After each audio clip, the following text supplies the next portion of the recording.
and then he would fall off. And I was like, why do you keep falling off? He said, well, I make the money and I hit my goal, so then I like ease off the gas pedal.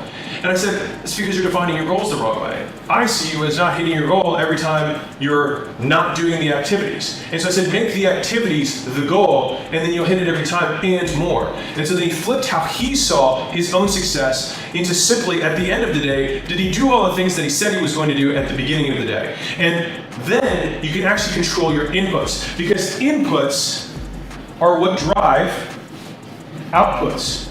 Don't make the goal outputs.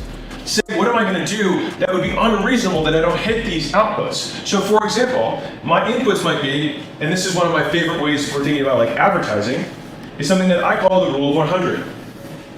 So the rule of 100 simply states that if you do 100 primary actions over 100 days, you usually get the first result that you ultimately want. Now you hook people by saying you're going to get the first result you want, but the key point is that you're doing 100 actions. And one of my little monikers that I would share with you is count in hundreds. All right, so when a lot of people are like, man, I did the thing, how many hundreds did you do?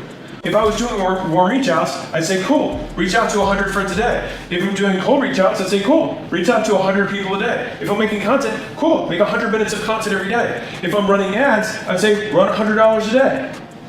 And each of those are activities that we can say, these things will drive these outputs.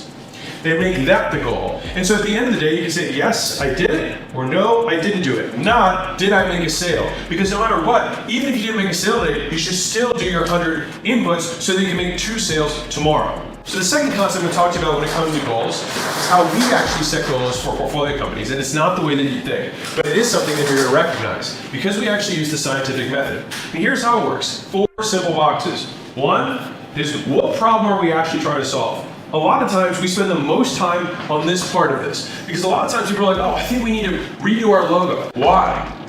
What is that going to accomplish? What constraint are we alleviating? Right? Because for us, we back our goals into the constraints of the business. Because let's say that conversion rate on our homepage is not a problem. Well, then why do we need to redesign the logo? Oh, we don't. One of my favorite ways to solve problems is to decide they're not a problem to begin with. So this is column number 1, which is what problem are we solving? The second is, what's our hypothesis, which is an if-then statement. X, then Y. So what that means is, I say, my hypothesis is, if our website is low conversion, that's the problem that we're solving. My hypothesis is that if we redesign the website, we will then get increased conversions. And then all we have to do is say, how do we measure X and Y?